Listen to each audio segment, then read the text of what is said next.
সকালের নাস্তায় খেয়েছিলাম চিতই পিঠা। এইখানে চিতই পিঠা বানানো হয়েছিল আর সাথে ডিম চিতইও ছিল।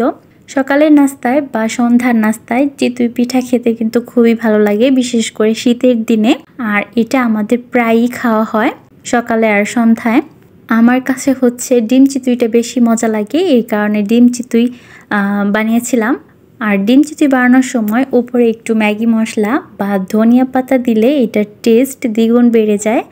আর এইভাবে পিঠা খেতে ভালো লাগে। আপনারা কমেন্টসে জানাতে পারেন ডিম চিতই পছন্দ নাকি নর্মাল এমনি পিঠা পছন্দ। এর আগে ফেসবুকে দেখেছিলাম যে কোন জেলায় যেন চিতই পিঠার ভিতরে ইলিশ মাছ দেয়, তবে আমাদের এদিকে কখনো এইভাবে খায় না, বা আমিও কখনো খাই নাই বা দেখিও নাই। কোন কোন জেলায় চিতই পিঠাতে ইলিশ মাছ দিয়ে বানায় এটা কমেন্টে জানাতে পারেন। এরপর দুপুরে মাছ নিয়ে আসছিল, আর এই মাছ বেশিরভাগই হচ্ছে আমরা ভাজা খাই।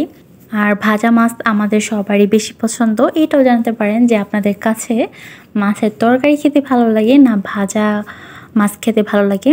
আমার কাছে তো ঝোলের থেকে ভাজা মাছটাই বেশি পছন্দ গরম ভাতের সাথে।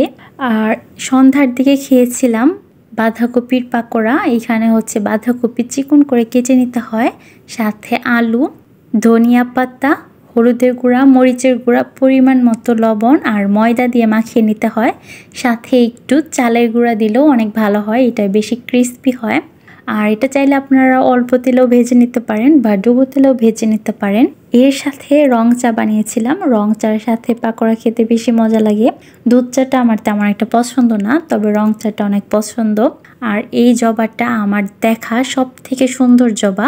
জবা ফুল কার কার পছন্দ এটাও জানাতে পারেন। জবা ফুল আমার তেমন একটা পছন্দ না, কিন্তু এটার কালারটা অনেক সুন্দর ছিল।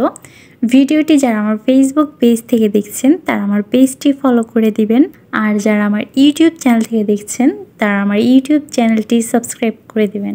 ধন্যবাদ ভিডিওটি দেখার জন্য।